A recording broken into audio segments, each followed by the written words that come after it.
everyone, and welcome to our live match preview show on Football Talk Podcast. My name is Ozzie, and I'm your host for this evening. Liverpool have got the job done and secured a historic win last weekend, as we are now crowned Premier League champions. I'm definitely not going to get bored of saying that at all in the coming months. But the season hasn't ended. We still have a few fixtures remaining, so we need to remain professional and end the season with the highest points tally possible. So, with that said, we will be facing Chelsea this Sunday at Stamford Bridge. They will be giving us a guard of honor, which I'm sure will hurt their pride, but who cares? We are the champions and we fully deserve respect for what we have achieved this season. Even though we've accomplished our mission, Chelsea are still in pursuit for a top four finish. So this fixture will certainly affect where they finish in the league table. So let's analyze their recent performance. In the last 5 games, Chelsea have won 3 games, which was against Spurs, which ended 1-0, 2-1 against Fulham and 1-0 against Everton.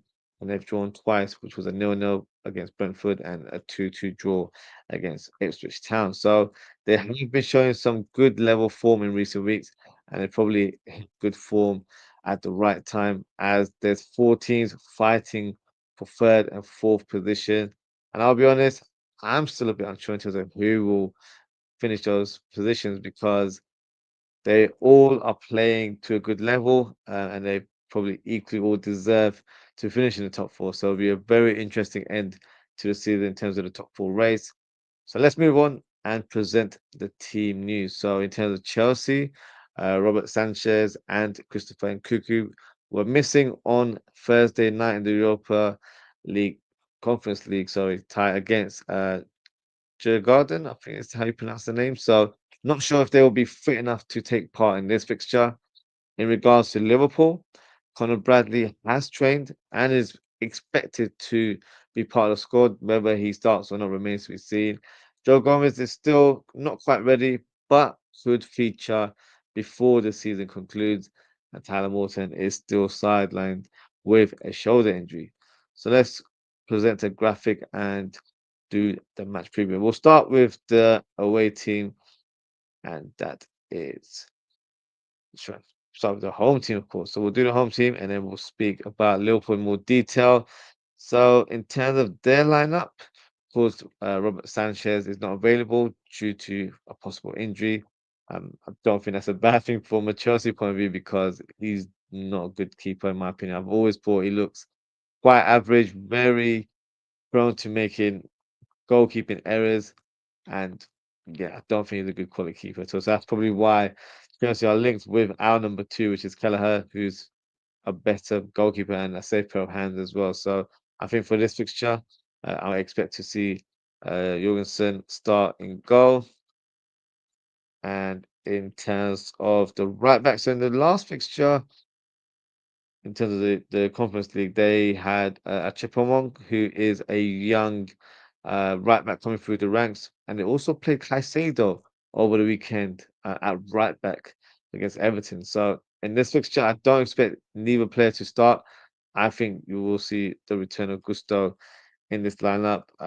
Very attack-minded right back, and it could, you know, be a strategy that they have to attack our left hand side, in particular Robertson or Simicast, whoever starts at left back. So Gusto, in my opinion, is expected to start in this fixture at right back. On the other side, you've got Cucurella, who's been quite consistent, I would say, in the league. Probably one of the most consistent left backs this season. And then you've got Colwell, who of course we tried to sign unsuccessfully a couple of years ago. And then you've got Sholaba as well to complete the back four. Now, in terms of the double pivot, I'm going to go for Caicedo in the middle. And I think it will be Enzo that partners him. Not Lavia. No, Lavia has played in recent weeks, but I think it will be this partnership that starts against Liverpool. On the right-hand side, Madueke, I think, would play. Even though I think Neto is the better player, of course, and better coming from that right-hand side. But Neto has played a lot of games on the left wing, so I think he may start on the other side. There he is. And in terms of number 10, who regarding as Cole Palmer, he's gone a bit, off the radar. He's not been very prolific. Uh, I can't say in recent weeks. I have to say in recent months, he's gone really quiet in the second half of the season. So yeah, whether that's dip in form from a personal point of view or team hasn't really played well, it might be a mix of both. But I think it's more so from his point of view. I think he hasn't delivered when called upon, or maybe they're over relying on him, which could be the case because this season they've not really had a regular sort of amount of goals being scored from their number nine.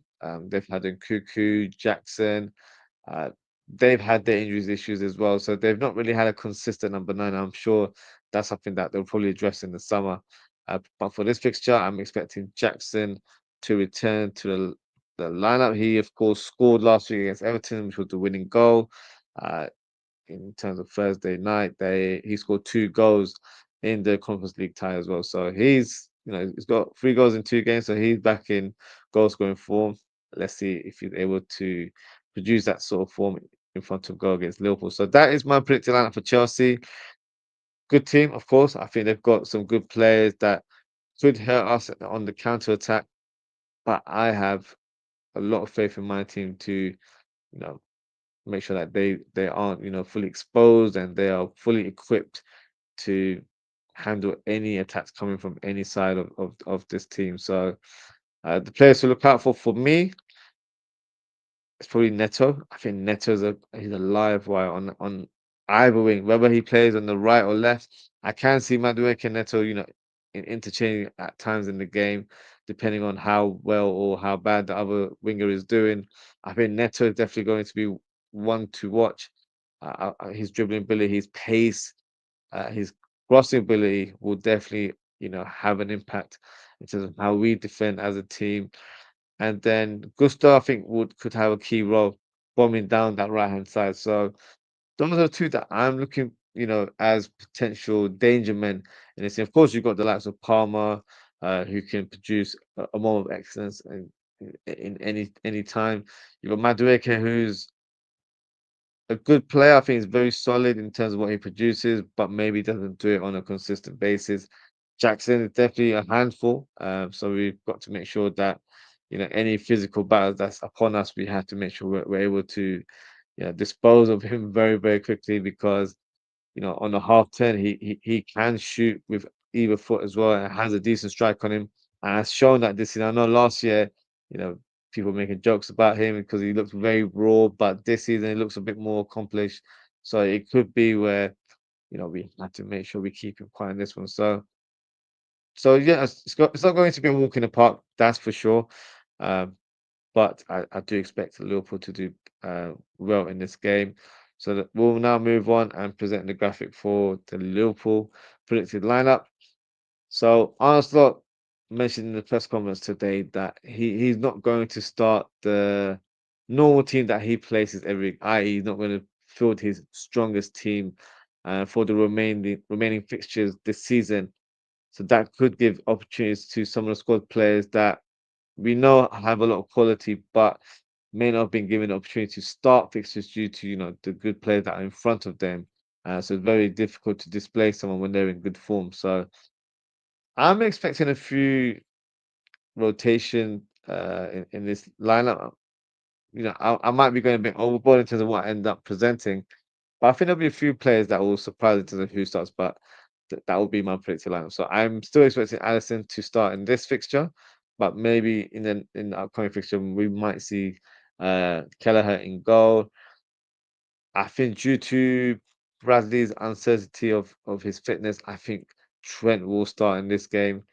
And then we've got, in my opinion, Simicas starts in this one because prior to the game against Tottenham, he was actually playing quite well. He played a couple of games for us, so I think it'd be good to see him back in action. Still expect Van Dijk to start in this one.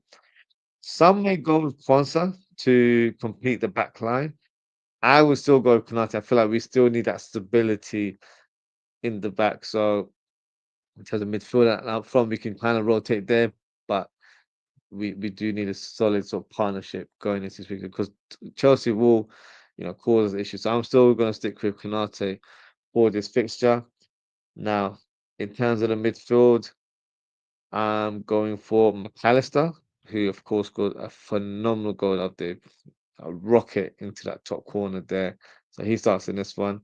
I'm actually going to rotate, and I'm going to give our Japanese midfielder Wataru Endo a start in this fixture, and I would really love for this to happen because it'd be a beautiful sight to see Wataru Endo walk onto the pitch at Stamford Bridge and be given the guard of honor and being clapped by Caicedo and Lavia, who were two players that rejected us.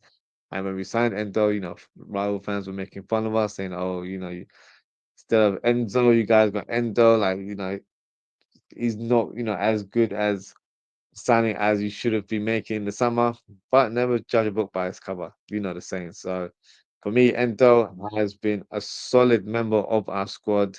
Whenever called upon, gives it 100%. I think he's won over Armstrong. Armstrong probably didn't favour him in early parts of the season, but watching him in terms of in training and showing his professional attitude and giving his all whenever he plays, whether it's with punching balls or energetic performances. He's a very important member of the squad. In recent weeks, we've been playing him for the last 10, 15 minutes. So when he comes on, we know we've secured the victory in that fixture. So he gives us that positivity as well, which you need in the squad. So a member of the team that you can rely upon. So for me, it would be nice to see him get a start. I think it is warranted, and I think it's fully deserved that he does get a start before the season concludes. So for me, I'm going to go with Endo and McAllister as a double pivot, and it's not an unknown sort of combination. We've played a lot under Jurgen Klopp, so um, not so much under Arne, but we know they do form a good partnership. So that would be a good one to start in this fixture. I'm still going to stick with Mohamed Salah on the right hand side because I want him to score more goals. If he scores one goal in this game, he equals the all-time best goal ratio for an over 30 player in the Premier League season.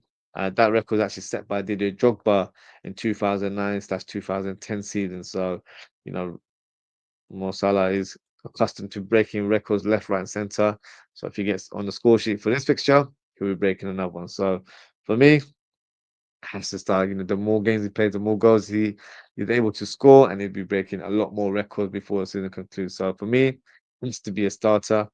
Now in the number 10 position, I'm going for Harvey Elliott. I think he deserved to have a start.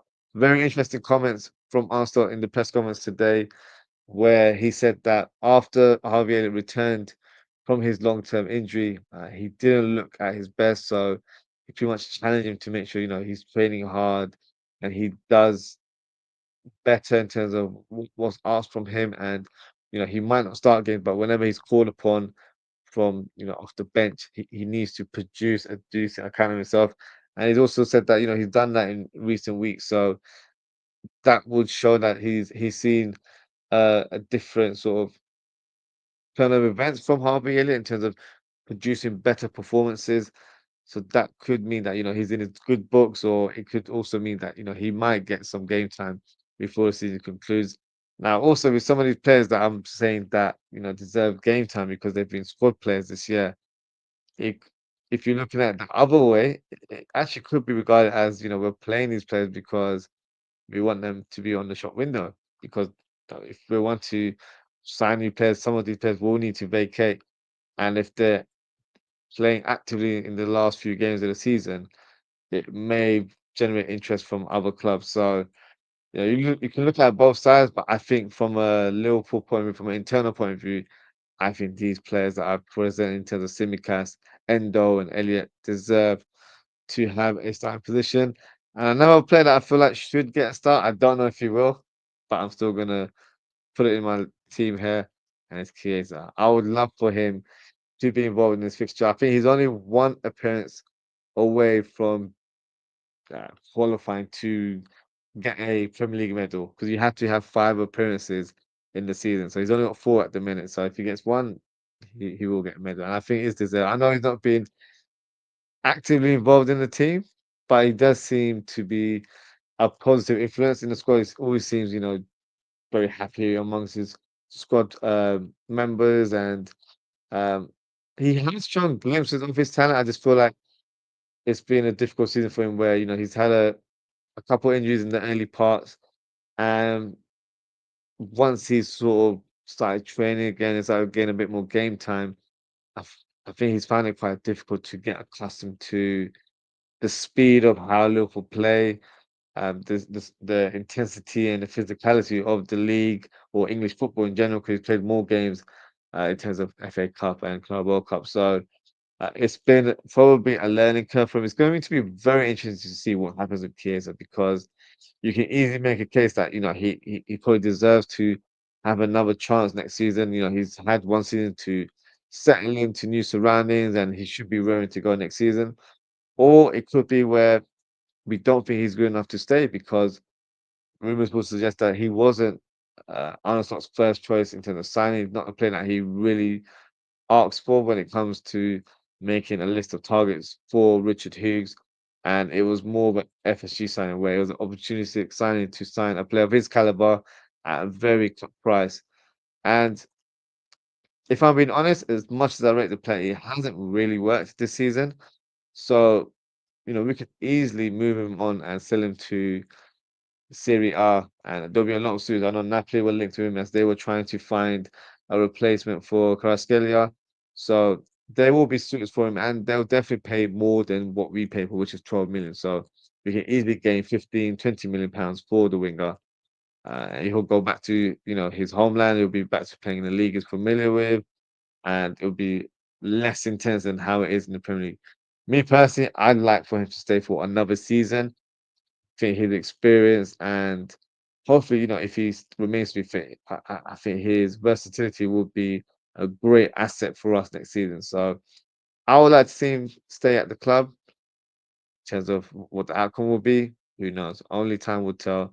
But in terms of the next fixture and the remaining fixtures of this season, I would like to see him start. So hopefully he starts against Chelsea. Whether he does remains to be seen. But I'm going to be optimistic and think hopefully he gets some game time in this one. And up top, I'm going to give another player a chance, and it's Darwin Núñez. Now, it looks like his future is pretty much set in stone, according to rumors. And it looks like he will be leaving the club in the summer. And I think it's probably the right time to part ways with Darwin Núñez. Of course, he's been a great sort of player for us at times. But for me, what he's lacked is consistency in his play, and I don't think he's improved as a finisher. And that's something where I expected him to, up the level a little bit when he came in. Of course, when a new player comes from a league, you do kind of give them that time to adjust to the speed of the game, and that decision making from goal might not be as quick and efficient as it has been for him at previous clubs in other leagues. So you give him that benefit of that in the opening season, but it's been 2, 3 years now where um, he misses the easy chances, but scores the impossible chance at time. You really don't know what you get with Darwin Núñez. So for me, I do feel like there's a talented player there. I just don't think he's best suited for Liverpool, and I don't think he's best suited for the Premier League, in my opinion. So I think this would be the perfect time to part ways. He's still quite young. I think he's mid-20s, so he can go on and play any league. He can remain in Europe, play for a team in Italy, Spain, or if he wants to return to Portugal, that's an option as well. Or he can, do what a lot of players are doing, get that bag and move over to Saudi Arabia, which I wouldn't even, you know, I wouldn't even blame him, because they're paying a lot of money to these players, and it's a financial gain for himself and his family. So why not? So um that could be an option. We were very close to apparently selling him in the January window. I think the fee was regarded as 70 million. So if we're able to get that kind of fee again in the summer, that would definitely be a very useful addition to the transfer key, and can hopefully help us sign a top striker in the summer. But we'll talk about transfers and what's going to happen in the summer in due course. But I think for this one, it would be good to see him starting this fixture. So as you can see, a lot of rotation. I've got Simicas, Elliot, Endo, Chiesa, and Darwin. So that's five players. Five players there. Whether Arsenal will do that remains to be seen. But I still feel like this is a strong team to play against Chelsea. So feel free to drop a comment and let me know what you guys think. Have I gone a bit too sentimental and placed too many squad players there? Feel free to drop a comment and let me know. Now, in terms of my score prediction, I'm going to go for a Liverpool win, and the scoreline that I'm going for is a 2-0 victory. And in terms of the goal scorers, if this is the lineup, I'm going for a Chiesa goal, and I'm going for Mohamed Salah to add another goal to his tally to make it 29 goals this season. And that is my prediction there. So that is it for today, guys. Thank you so much for tuning in. Uh, just got a couple of comments here from Rishan. He says, "What's up? Be yourself, Rishan. Thank you for your comment. Thank you for tuning in." And he says, "Chiesa start." I hope so. That's what I'm trying to put in the atmosphere right now. So hopefully, Arne catches that on board and does give the Italian winger an opportunity to start in the Premier League. So only time will tell. We'll soon find out very, very soon. But uh, that is it. Oh, got a comment here as well from Uncle Ross. Big up, Rob. Big up, Uncle Ross. Thank you for your comment. Thank you for tuning in. Please, guys, make sure to subscribe to Uncle Ross's channel. Doing some great content as always and a good support of our channel as well. So big up to Uncle Ross as always. And yes, that is it for today, guys. Thank you so much for tuning in. If you haven't already, please don't forget to like, comment, share, and subscribe to the channel. Um, my work isn't done. I will be doing another show in a few minutes, 5, 10 minutes time, as I'll be doing a Liverpool transfer talk show. So if you want to talk transfers, that is the show for you to come on board. Feel free to drop your comments in the chat. I'll be presenting some of the latest rumors that have been circling online. So if there's any rumors that I've missed, feel free to let me know. We can discuss those players together. That show will take place in about 5 or 10 minutes. So um, let's say 5 minutes. So it'll be starting at 11. So make sure to tune in. And then yeah, please don't forget to hit that notification bell. In terms of upcoming shows, I will be doing a live watch along of this fixture on Sunday afternoon, as well as a match reaction later in the evening. So lots to look forward to. And that is it for today, guys. Thank you so much for tuning in. Take care, stay safe, and I hope to speak to you soon, very, very shortly. Goodbye.